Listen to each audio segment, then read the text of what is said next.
What if I told you Columbus wasn't the first outsider to reach the Americas?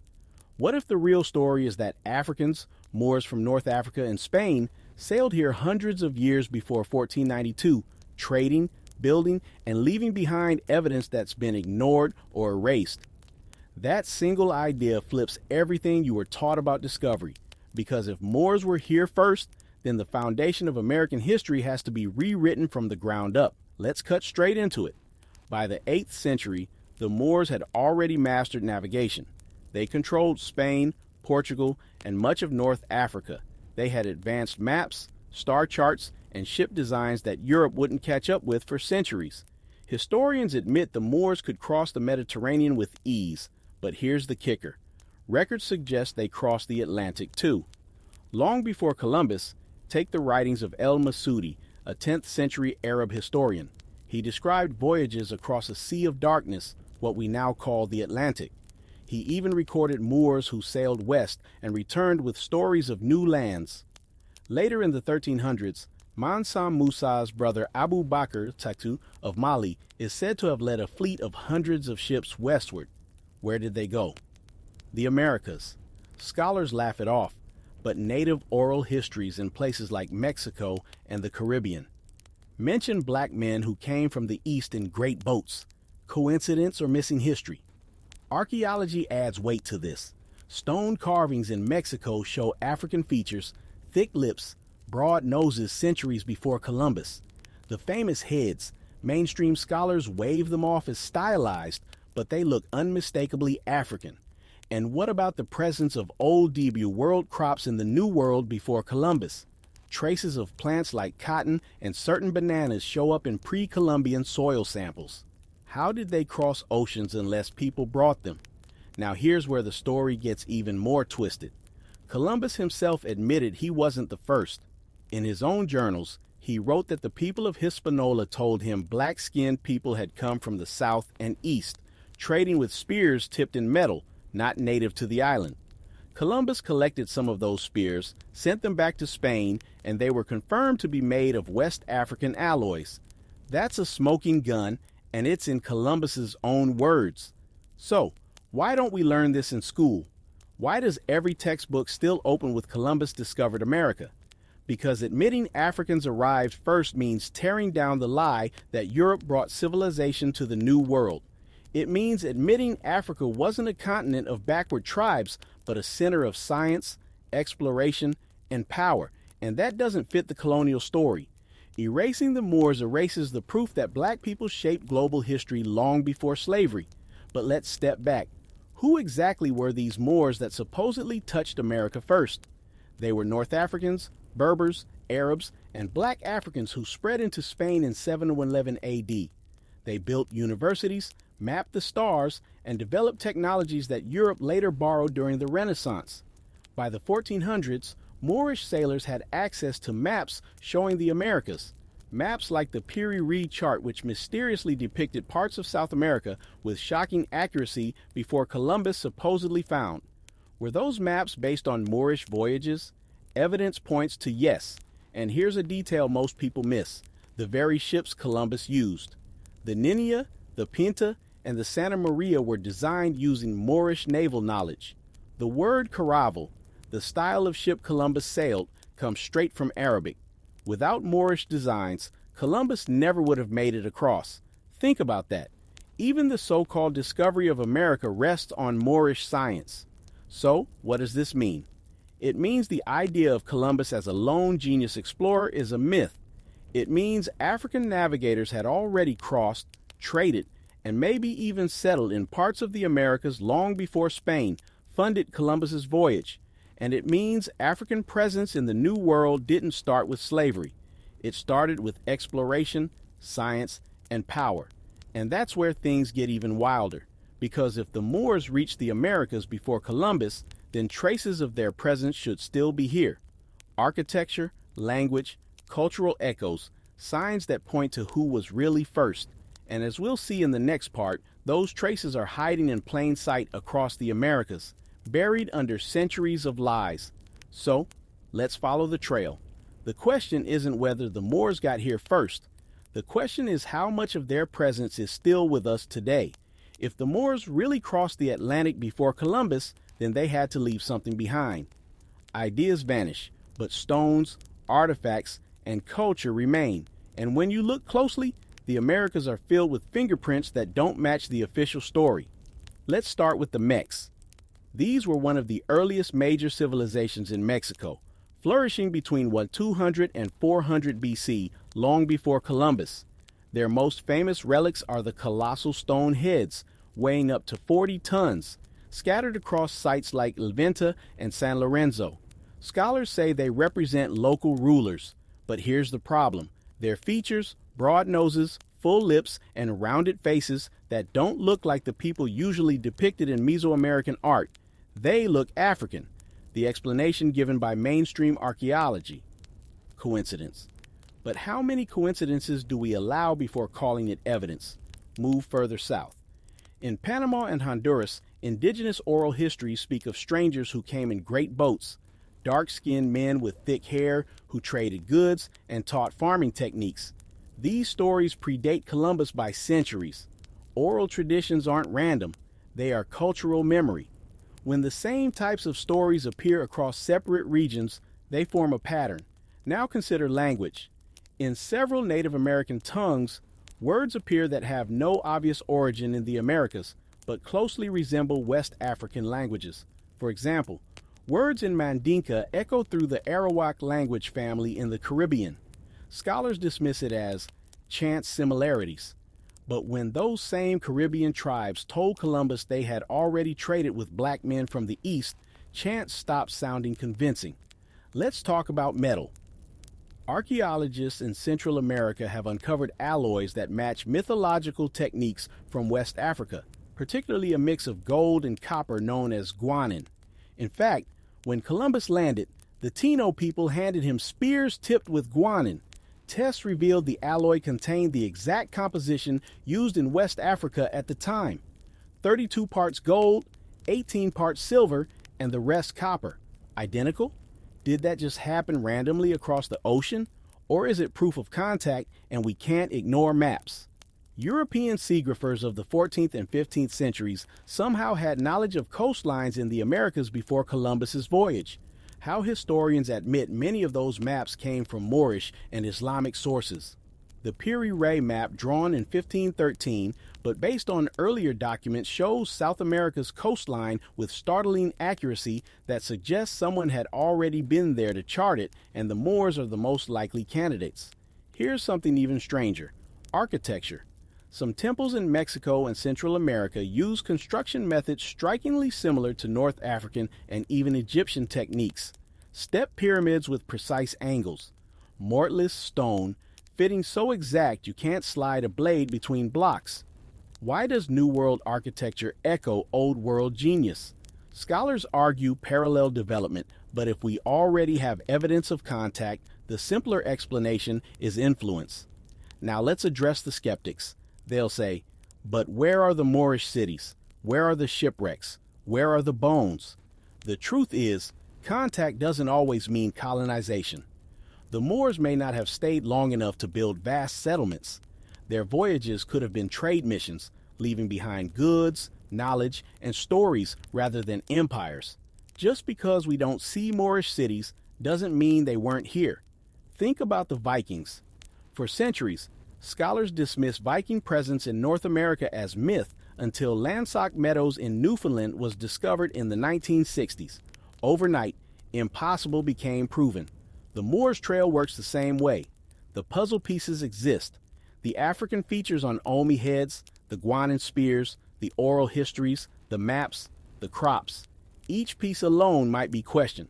Together, they form a mosaic that's hard to deny. And here's the bigger picture. Why does this matter? Because it challenges the idea that Africa was isolated, powerless, and waiting for Europe. The evidence says Africa was global, connected, and advanced. The Moors weren't passengers in history. They were drivers. Recognizing their role doesn't just correct the past. It forces us to rethink the roots of the Americas themselves. But this is just the surface because the most striking evidence isn't in stone heads or ancient maps. It's in the culture still alive today: music, rituals, and spiritual traditions in the Americas that echo Africa. How did those similarities survive unless the two worlds met long before slavery? That's what we'll explore next.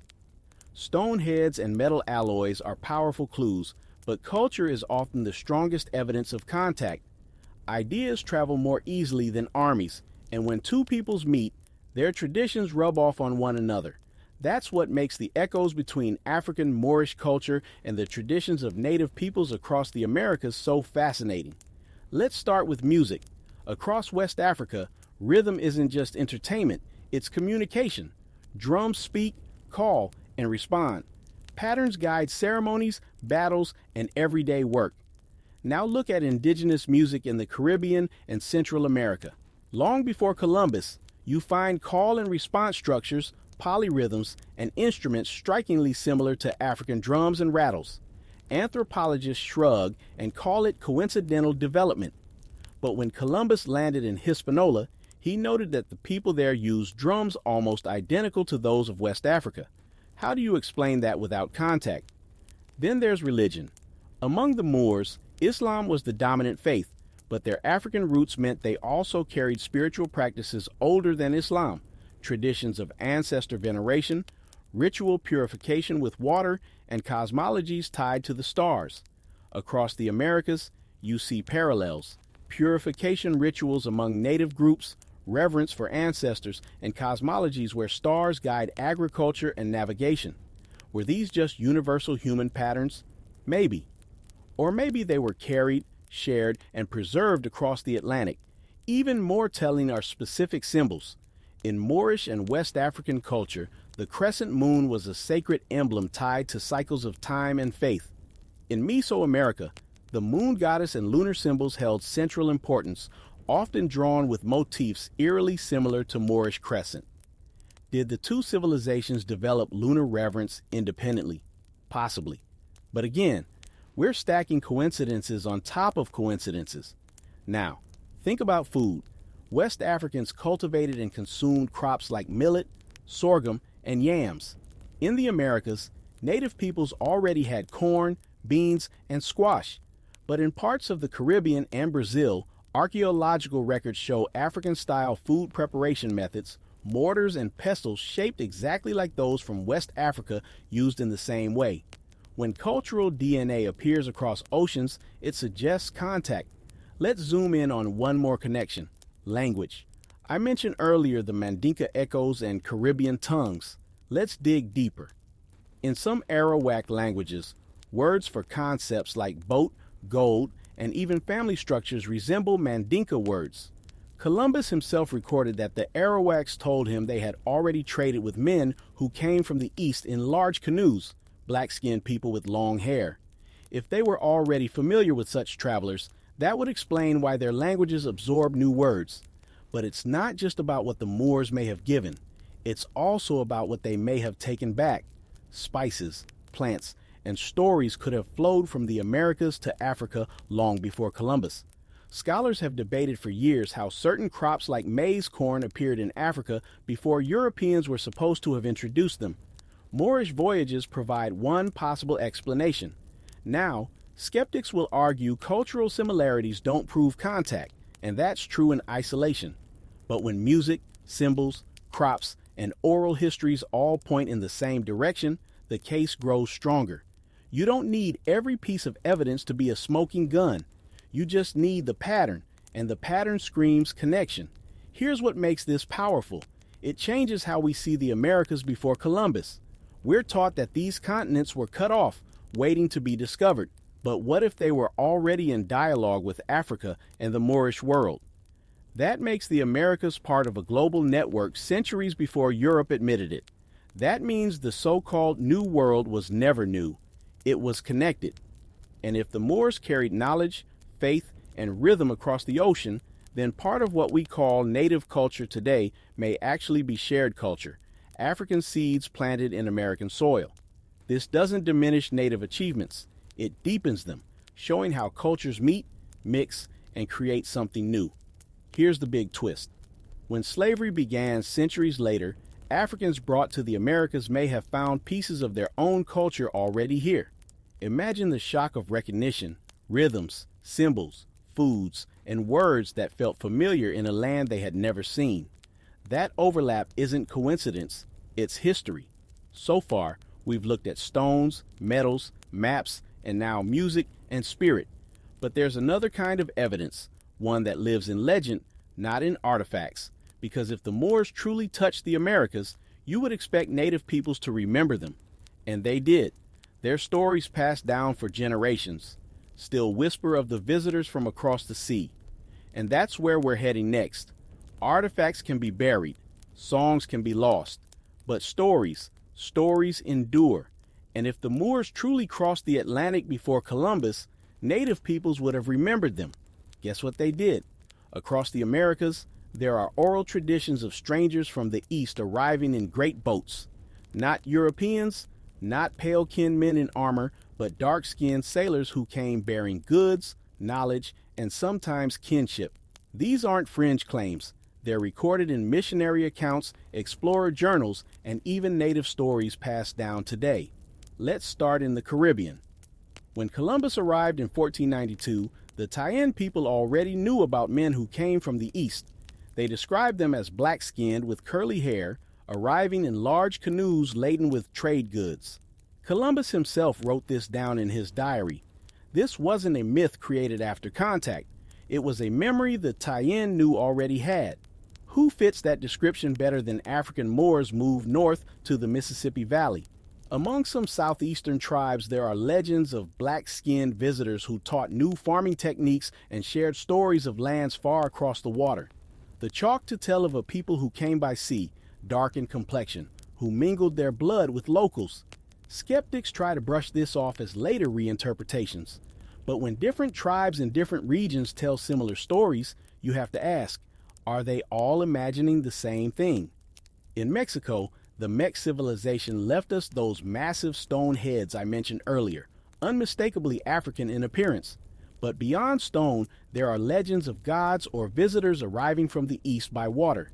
Quetzalcoatl, the feathered serpent, is sometimes described as pale. Yes, but in other traditions, he's simply a wise teacher from across the sea. Another figure, Shamaba, is described in certain oral accounts as dark-skinned and foreign, yet bringing knowledge of calendars and cultivation. Then there's South America. The Mandinka, a people of West Africa, have long told their own story of crossing the Atlantic under Mansa Abuakari II. But on the American side, certain native groups in Brazil and along the Amazon tell of visitors arriving by sea generations before Europeans. They're described as skilled navigators, darker than the local people, and bringing iron tools. Iron wasn't native to pre-Columbian South America. So where did that detail come from? Even in the far north, echoes appear among the Algonquin and Iroquois. Stories exist of black people arriving in great boats. Some describe them as allies, others as traders. None describe them as pale or European. It's almost as if the memory of African seafarers had spread widely enough to be recorded in very different regions. Here's where it gets even more compelling. Many of these stories don't glorify conquest. They don't speak of violence, enslavement, or domination like later European encounters. Instead, they talk about exchange of goods, ideas, even marriages. That aligns perfectly with what we know about the Moors. They weren't just conquerors. They were merchants, scholars, navigators. They built bridges between cultures, not walls. And remember, oral history isn't less reliable than written records. For many indigenous nations, oral tradition was the archive. Stories were preserved with strict accuracy, recited word for word across generations. Western historians dismissed these accounts for centuries, preferring European documents. But now, as scholars revisit oral traditions with fresh eyes, they're finding remarkable accuracy. Descriptions of natural disasters, migrations, and celestial events that line up perfectly with scientific evidence. If oral tradition can preserve a volcanic eruption from 1,000 years ago, why not a visit from African seafarers 600 years ago? Of course, critics argue these are coincidences, or worse, later inventions influenced by post-Columbian encounters. But here's the question. Why would multiple tribes separated by thousands of miles invent the same memory of dark-kin visitors? Why would they describe boats larger than anything they themselves built unless they had seen them? And here's the kicker. These memories survived despite centuries of colonization, forced assimilation, and suppression of native culture. E-missionaries tried to erase them. Schools punished native children for speaking their language. Yet the stories endured, all light doers. That alone makes them worth listening to. Now, let's connect the dots. We've seen stone heads that look African. We've seen maps that hint at pre-Columbian voyages. We've seen cultural echoes in music, food, and faith. And now we have oral traditions, living voices, remembering contact. Put them together, and the weight of evidence grows too strong to dismiss. But what about the Moors themselves? Did they leave behind any written record of their journeys? The answer is yes, scattered, overlooked. But there in Arabic chronicles and Moorish accounts, there are references to great voyages west, to lands rich with gold and people, to journeys across the Sea of Darkness. These aren't just legends. They're historical breadcrumbs waiting to be connected to the native stories we've just explored. And that's where we're headed next, into the Moorish side of the story, because the natives remembered them. But did the Moors record their own journeys? Oh, the surprising answer is absolutely. If native peoples remembered dark-kin sailors arriving before Columbus, then logic demands we look at the other side of the ocean. Did the Moors themselves ever record such voyages? The answer, though scattered across archives and often ignored by mainstream historians, is yes. The Moors were not only scientists, scholars, and rulers. They were seafarers, and they left clues. Let's start in West Africa, the hub of Moorish influence after centuries of Islamic expansion.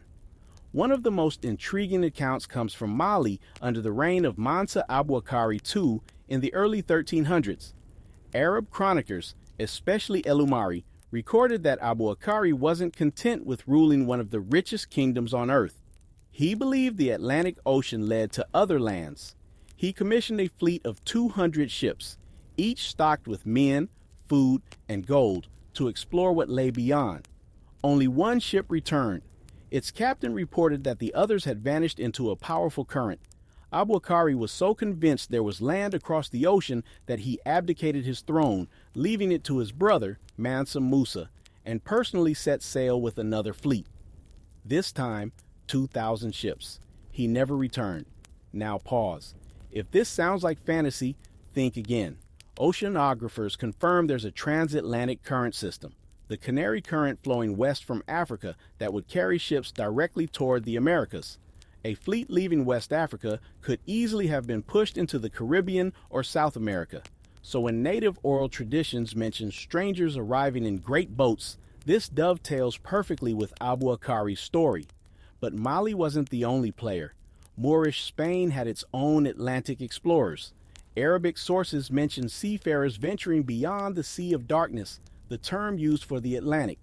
One account describes 8 brothers, the Mauruan, who sailed from Lisbon, were caught in currents and reached islands far across the ocean. Another tells of Moorish sailors landing on unknown shores where they met dark-skinned people who were not Africans. Some scholars dismiss these accounts as legends, but others see them as veiled records of early transatlantic contact. Then there are the maps. We've already talked about the Piri Reis map of 1513, which shows the Americas with uncanny accuracy, supposedly based on earlier Moorish and Arab charts. But even before Piri Reis, cartographers in Islamic Spain were mapping lands across the Atlantic. Al-Adrichi, the great 12th century geographer, compiled maps that included mysterious islands west of Africa. These were not simply guesses. Al-Adrichi gathered information from sailors, traders, and Moorish navigators who had ventured far beyond the Mediterranean.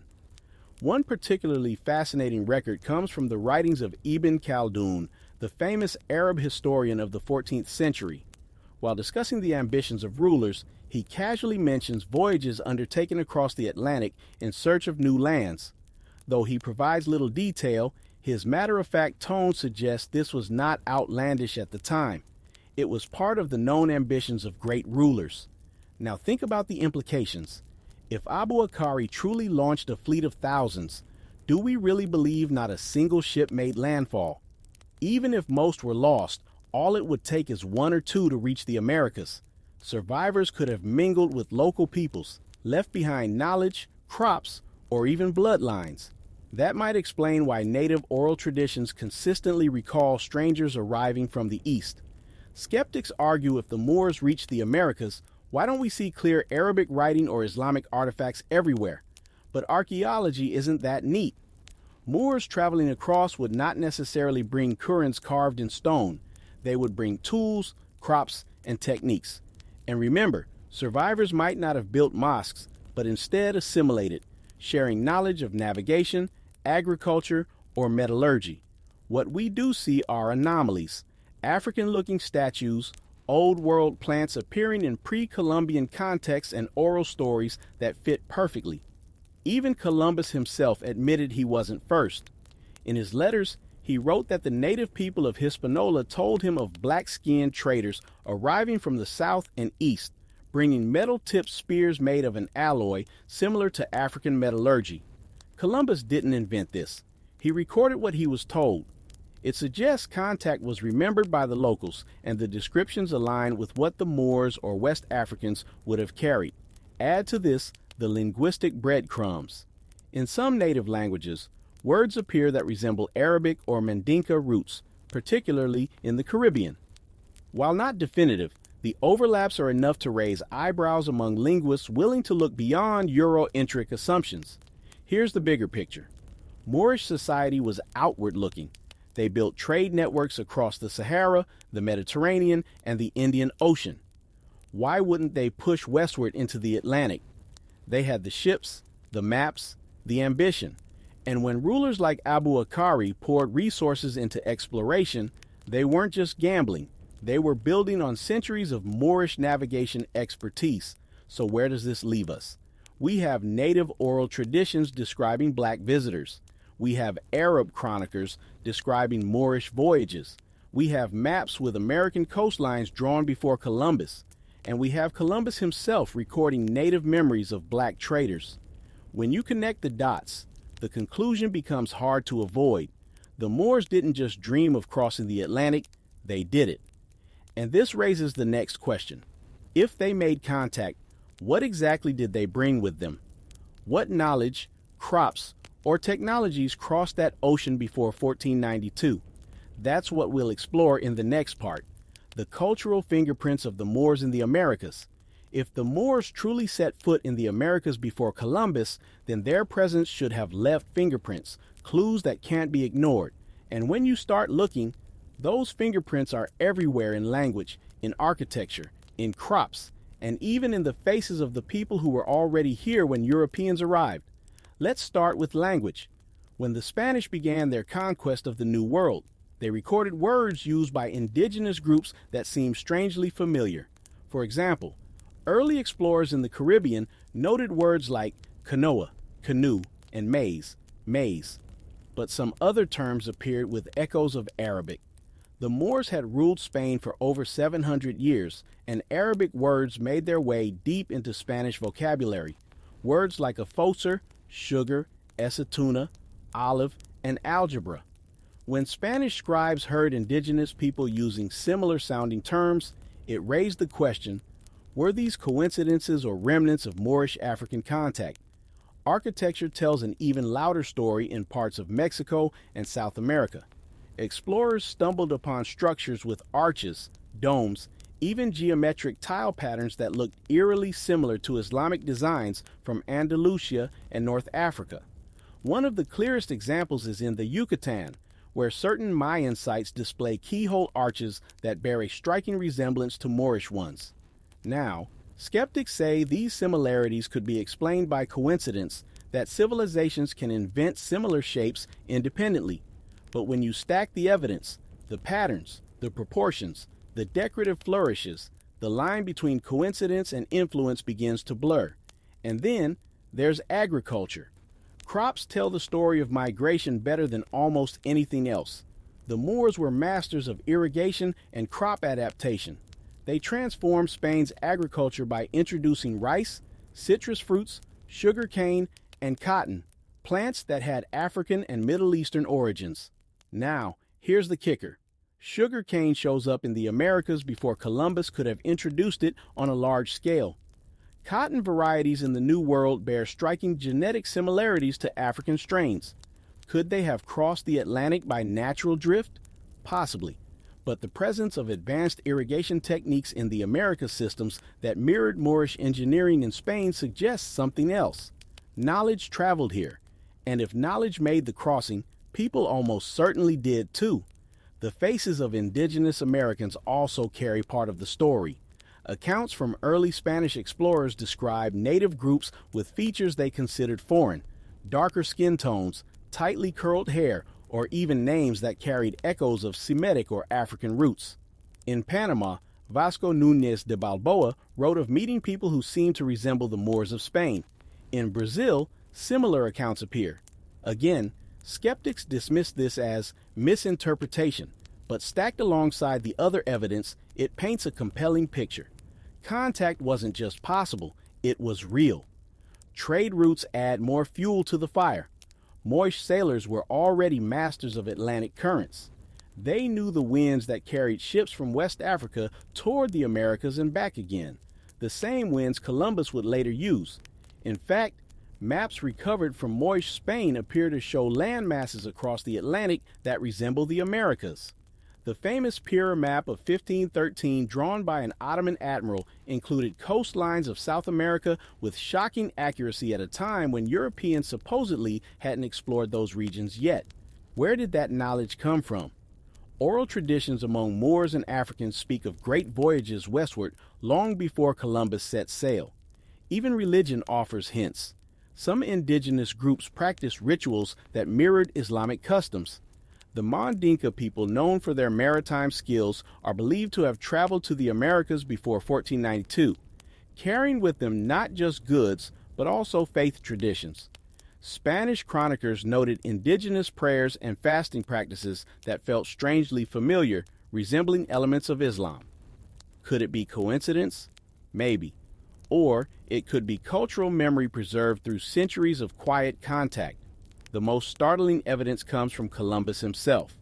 In his journals, Columbus admitted that when he landed in the Caribbean, he encountered people who told him of black men who had come from the south and southeast trading with golden-tipped spears.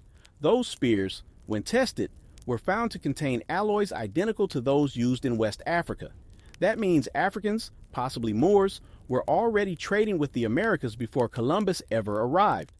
So why isn't this history widely accepted? Because it rewrites the foundation of the so-called Age of Discovery. If the Moors, Africans, or Muslims reached the Americas first, then Columbus isn't the hero he's painted as.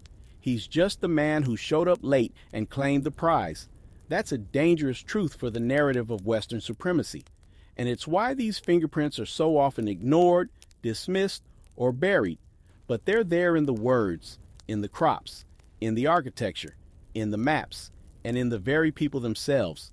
The story of America doesn't begin with Columbus. It begins centuries earlier when Moorish ships cut across the Atlantic, carrying knowledge, faith, and traditions that would quietly shape the New World. And in the next part, we'll go deeper looking at how specific Moorish voyages westward are documented and how rulers in Africa were actively exploring long before Europe caught up. When people hear that the Moors or Africans might have reached the Americas before Columbus, they usually say the same thing. If that were true, wouldn't it be in the history books? The truth is, it is in the records. You just have to know where to look. The problem isn't that the evidence doesn't exist. The problem is that it's been deliberately minimized or ignored because acknowledging it changes the whole story of discovery. One of the strongest pieces of evidence comes from West Africa in the 14th century. The ruler of the Mali Empire, Mansa Abu Bakr Tedu, is said to have launched a massive expedition westward across the Atlantic. According to accounts recorded by Arab historians, Abu Bakr built a fleet of hundreds of ships staffed with sailors, navigators, and supplies determined to explore the unknown waters. The story goes that he sent out an initial fleet of 200 ships, and only one returned, reporting that the others were swallowed by a powerful current. Instead of giving up, Abu Bakr doubled down. He built an even larger fleet said to be 2,000 ships and personally led it out into the Atlantic around the year 1311. What happened to that fleet? Mainstream historians claim it probably sank or that it was lost to storms, but oral traditions in the Americas hint at something else. Native accounts in the Caribbean and South America describe the arrival of strange men from the east who came in large ships and brought with them goods made of gold and cloth unlike anything they had seen before. Some even intermarried with local populations. Archaeologists have found traces of West African metals and inscriptions in South America that suggest the presence of these travelers. And here's the kicker. Columbus himself knew these stories. In his writings, Columbus admitted that people in the Americas had told him of black men who had visited before, bringing goods and weapons tipped with gold. Tests later revealed that the gold in those weapons matched alloys used in West Africa. Columbus didn't dismiss the reports. In fact, he seemed to use them as confirmation that he was not the first to cross the Atlantic. The Mandinka people, known as sailors and traders across the Sahara and Atlantic, are often linked to these voyages. They were master navigators, using the stars, wind patterns, and currents to travel long distances. Remember, the same Atlantic currents that carried Columbus's ships westward in 1492 were already well known to African sailors. The Canary Current and the North Equatorial Current form a natural highway from West Africa to the Americas. To say Africans couldn't have made the trip is to ignore the basic geography of the ocean itself. Evidence isn't just in stories, it's in artifacts. In Brazil, inscriptions have been found in stone that resemble West African writing styles. In Mexico, terracotta figures with distinctly African features have been unearthed, dating back centuries before Columbus. And across Central and South America, indigenous oral traditions recall encounters with seafaring visitors who came in great ships from the east. Skeptics argue that currents alone can't prove intentional voyages, but the Moors and Africans weren't drifting aimlessly. They had advanced shipbuilding technologies from latent sails perfected during the Moorish rule of Spain to large ocean-worthy vessels used for trade along the African coasts. When the Moors crossed into Europe in 711, they did so with fleets capable of carrying armies across the Mediterranean. Scaling up those skills for Atlantic voyages wasn't an impossible leap. It was a natural progression. The story of Abu Bakr's voyage is particularly disruptive to the Euro-centric timeline of exploration. If an African emperor launched a successful fleet to the Americas in 1311, then Columbus's discovery in 1492 becomes a footnote, not a beginning.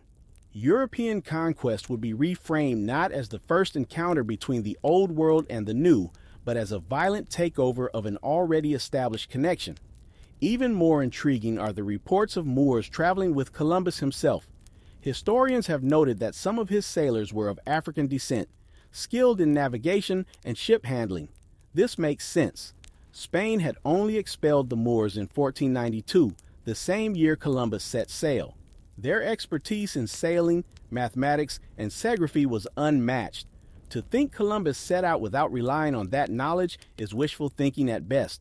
Another overlooked clue is the Piri Reis map of 1513 drawn by an Ottoman admiral. The map depicts parts of South America and even Antarctica with shocking accuracy despite Europeans supposedly not exploring those areas yet. The admiral himself claimed he based his map on older charts, some drawn by Moors. This suggests that Moorish navigators had mapped parts of the Americas long before Europeans made them public. So why isn't this taught in schools?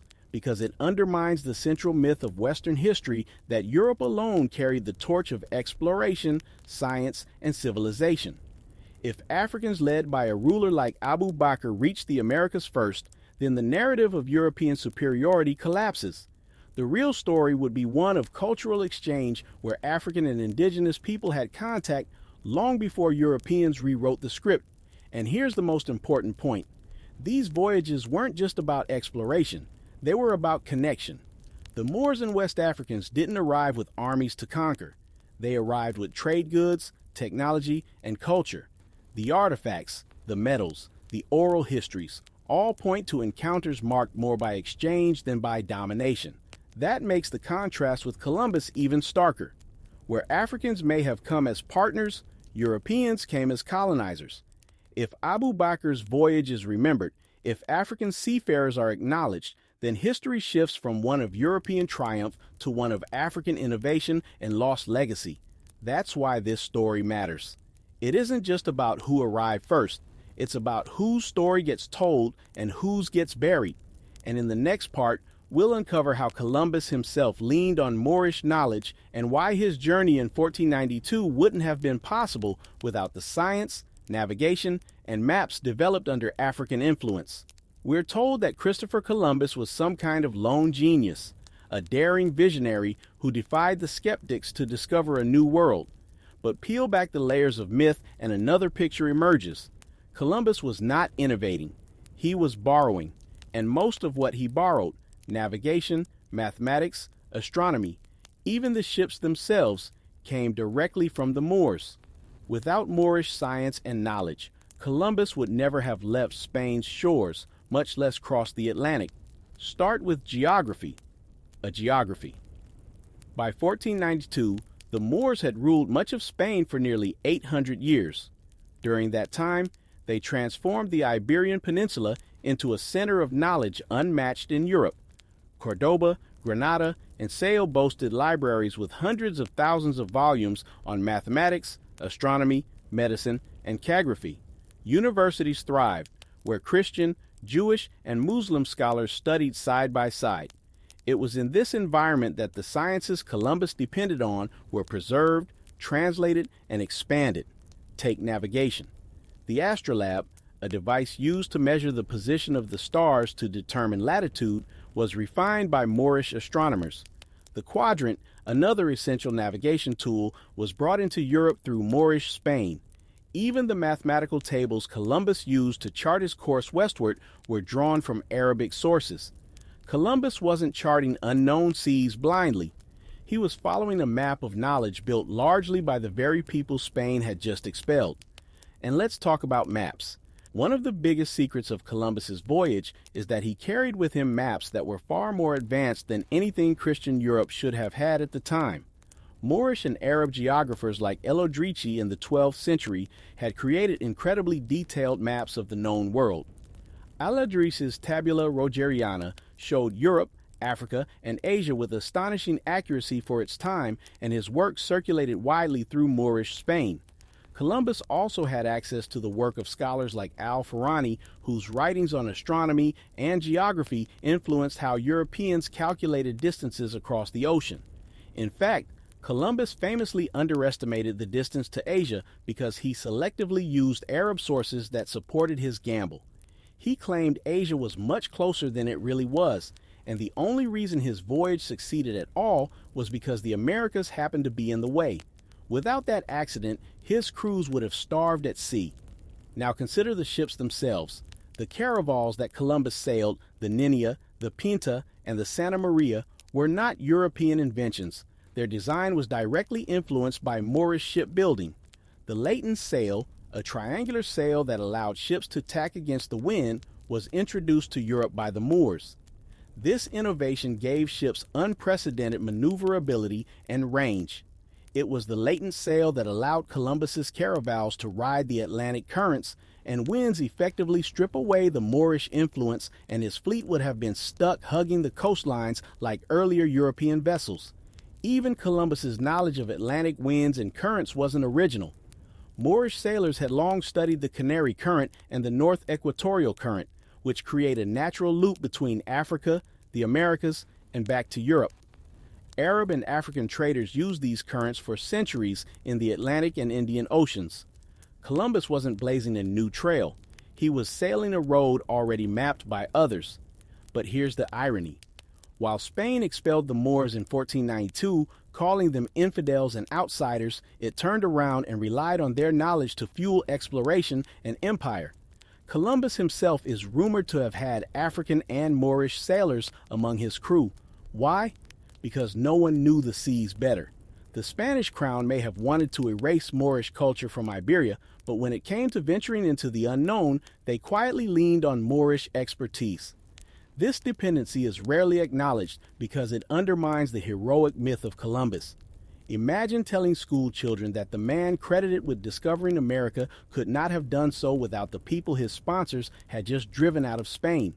Imagine admitting that the foundations of European exploration, the so-called Age of Discovery, were built on African and Arab science that flips the narrative from one of European genius to one of European appropriation. The suppression of this truth is part of a broader pattern. Just as Egypt's African identity was whitened and the Moors' role in Europe's Renaissance was erased, so too was their contribution to the so-called discovery of the New World. Textbooks celebrate Columbus, but omit the intellectual scaffolding he stood on. They portray him as a lone visionary, when in reality, he was the beneficiary of centuries of African and Moorish innovation. Let's be clear, Columbus did not discover anything. Indigenous peoples were already living across the Americas with civilizations more advanced in many ways than Europe at the time. But even the act of reaching the Americas wasn't a purely European achievement. It was the product of knowledge systems that stretched from Africa to the Middle East to Asia. The Moors acted as the bridge. Think about the symbolism of 1492. That was the year Granada, the last Moorish kingdom in Spain, fell to Ferdinand and Isabella. It was also the year Columbus set sail. One door closed, another opened. Spain celebrated the conquest of the Moors while simultaneously cashing in on their legacy to expand overseas. It was erasure and exploitation in the same breath. This context changes how we understand the so-called Age of Exploration. It wasn't simply Europeans reaching out into the world for the first time. It was Europeans using Moorish science to propel themselves into global domination. The maps, the mathematics, the ships, the instruments, all were borrowed. What Europe added was conquest and colonization. In the next part, we'll dig deeper into the contradiction of 1492. While Spain was burning Moorish books and forcing conversions, it was also using Moorish knowledge as the launch pad for empire. This is the hidden foundation of European colonialism. Knowledge taken from Africa turned into tools of conquest, 1492. That single year is celebrated as the dawn of Europe's rise and the birth of the modern world. But if you look closer, it's also the year one civilization was erased and another began its campaign of global domination. The irony, the very knowledge that made Columbus's voyage possible came from the same people Spain had just tried to annihilate, the Moors. On January 2nd, 1492, Ferdinand and Isabella, the Catholic monarchs, accepted the surrender of Granada. This marked the end of Moorish rule in Spain. The Alhambra, the jewel of Islamic architecture, was handed over, and with it centuries of Moorish science, art, and culture came under Christian control. Almost immediately, Spain began a systematic campaign to erase that legacy. Mosques were converted into churches, Arabic texts were burned, and Moors were forced to either convert to Christianity or leave. And yet, just months later, on August 3rd, 1492, Columbus set sail westward with the blessing and funding of the same monarchs.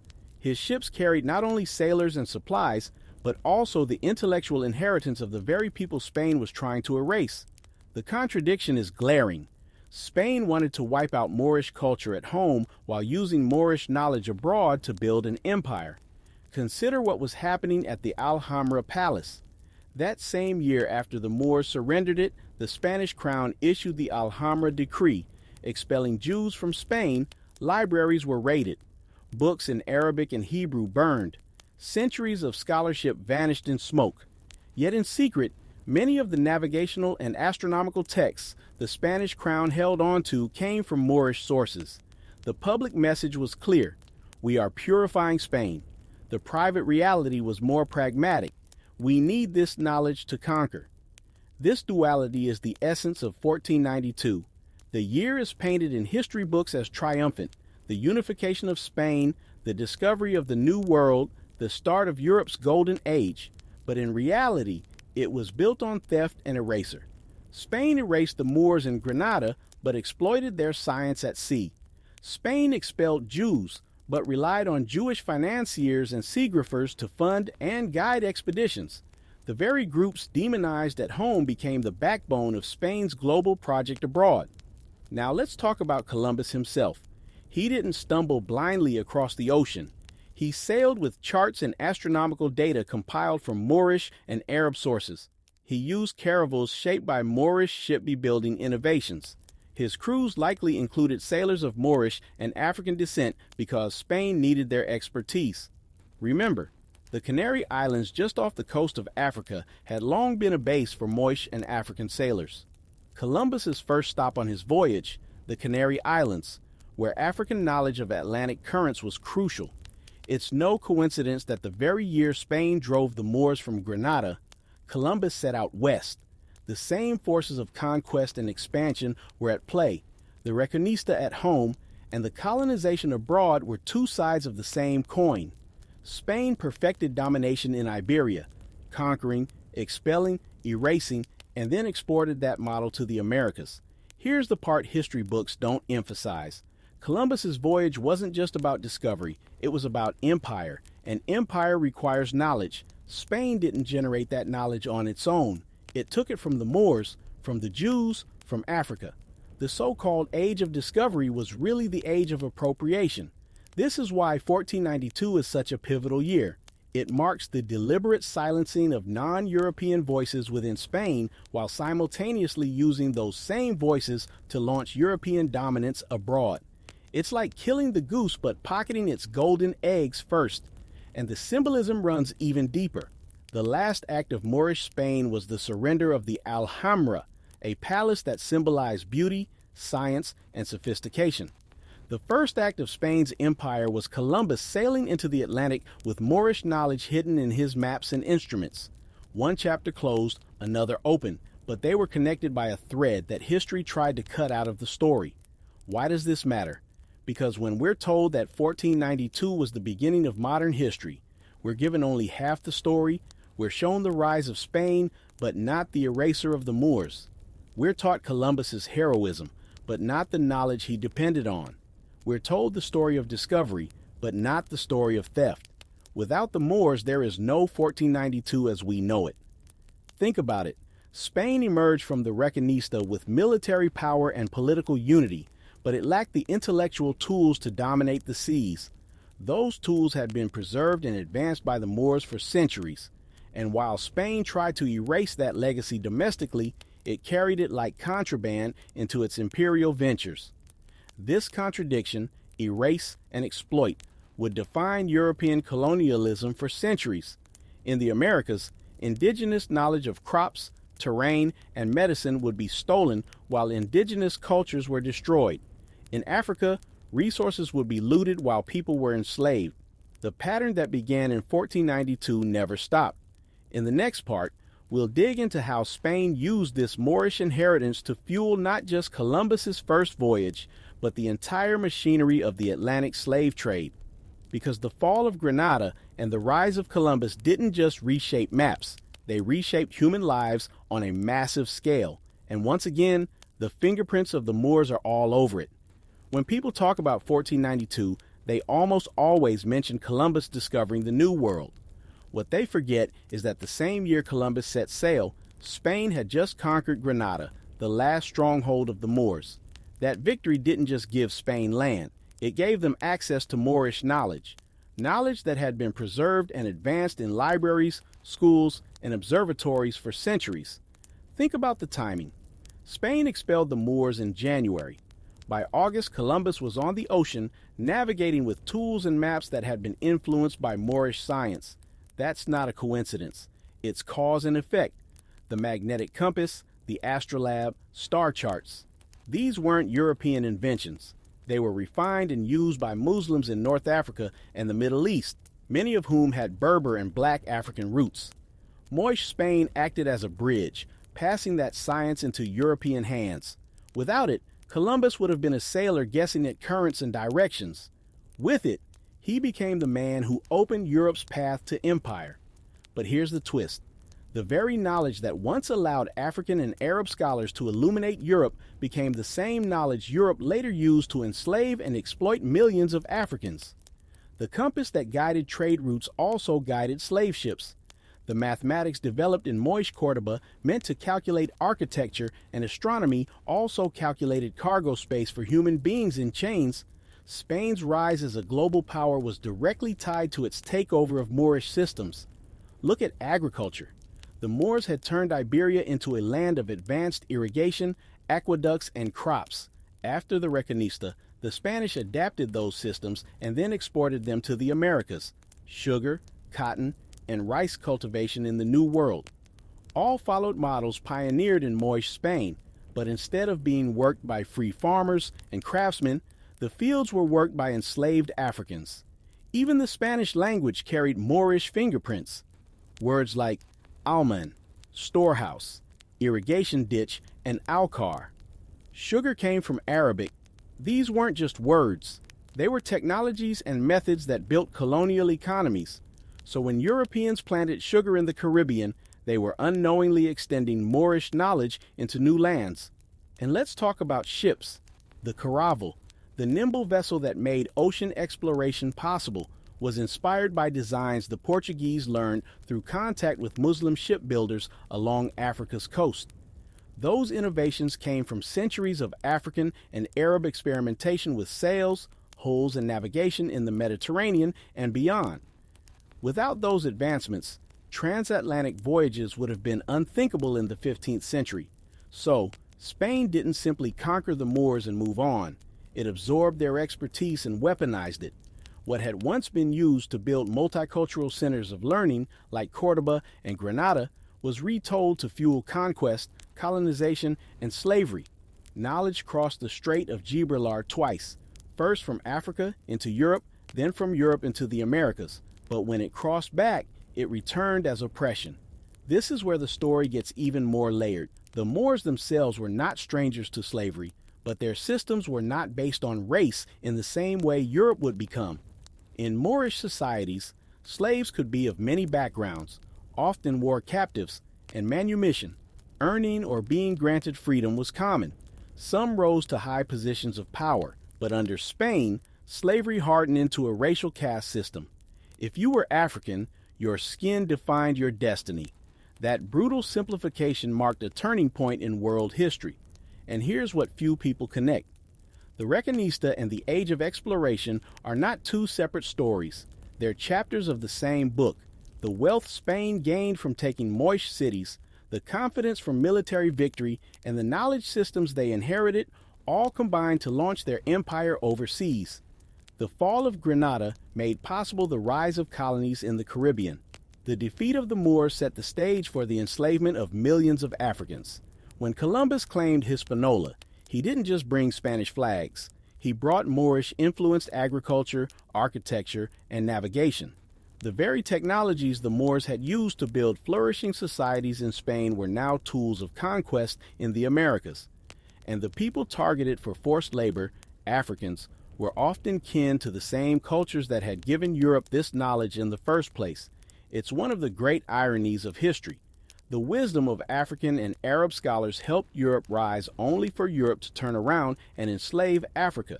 The compass, the ship, the irrigation system, these should have been legacies of collaboration. Instead, they became weapons of domination. So, when we look at the so-called Age of Discovery, we need to strip away the myth. Columbus didn't sail into the unknown on sheer bravery. He sailed with Moorish science in his pocket. Spain didn't rise by accident. It rose because it conquered a civilization rich in knowledge, then repurposed that knowledge to build its empire. And that empire came at a cost. The beginning of centuries of racial slavery, exploitation, and erasure. Without the Moors, there would be no Columbus. Without Columbus, there would be no transatlantic slave trade. The chain of cause and effect is clear. The question we need to ask is this: how different would history look if the knowledge the Moors carried had been used to unite civilizations instead of divide them? We've spent this series uncovering what most history books never say. Europe didn't climb out of the so-called Dark Ages on its own. It was lifted by the knowledge, science, and culture of the Moors, Africans, and Arabs who built a civilization in Spain that became the bridge between the ancient and modern world. But here's the truth we can't ignore. The same knowledge that helped Europe rise was the same knowledge used to enslave, colonize, and suppress the very people it came from. Moorish irrigation became the backbone of plantation agriculture. Moorish astronomy and navigation became the tools of empire.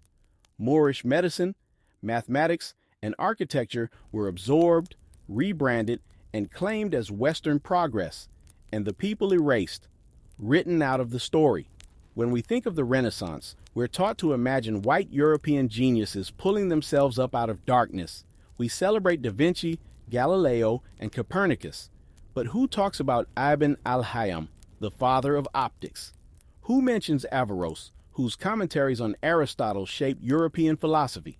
Who remembers al-Zarawi, the Moorish physician whose surgical tools and methods were copied for centuries? Erase the Moors and Europe looks self-made. Restore the Moors and the story shifts completely. Suddenly, Europe's golden age is revealed as an inheritance. Knowledge passed from Africa and the Islamic world, repackaged as European genius. And here's the part that stings. The erasure wasn't accidental, it was deliberate. After 1492, when Spain conquered Granada and expelled Jews and Muslims, it didn't just push people out. It burned libraries, it destroyed records, it rewrote memory. Europe wanted the knowledge, but not the acknowledgement of where it came from. That's why today so few people know this story. That's why Moor has been reduced to a vague medieval enemy. In Shakespeare, instead of recognized as a builder of Europe's foundations. But let's pull back and see the bigger picture. The Moors weren't just a footnote in European history, they were a turning point in world history. Without them, there would be no Columbus, no Renaissance, no so-called Age of Discovery. And without that, the modern world as we know it, its borders, its economies, its technologies would look unrecognizable. So when we talk about African contributions to civilization, we're not talking about side stories. We're talking about the main story. We're talking about the reason Europe rose when it did. We're talking about the African and Arab scholars who carried ancient wisdom through centuries of upheaval only to see their legacy stolen and their people enslaved. And that leads to a question we have to face. What does it mean that the foundations of Western civilization were laid by those that later enslaved? What does it mean that Europe's power was built on African knowledge, but Africa was written out of the credits? This isn't just about the past. It's about how we see the present. When people say Africa gave nothing to the world, they are repeating the lie that was crafted in the ashes of Moorish Spain. When people dismiss African-Americans, Afro-Caribbeans, or Africans as contributors to civilization, they are echoing the silence created by Europe's eraser. The truth is louder than the silence, and the truth is this. The Moors saved Europe from the Dark Ages. They lit the lamp of knowledge when Europe had forgotten how to strike the match. They preserved and expanded science, medicine, philosophy, art, and architecture. They carried the ancient world into the modern one. Without them, there is no Renaissance. Without them, there is no Europe as we know it. So, the next time someone talks about Western civilization, remember this. It wasn't born in isolation. It was born in Cordoba, in Granada, in Timbuktu, in Cairo, in African and Islamic centers of learning that passed their light across the sea. And that's why reclaiming this history matters.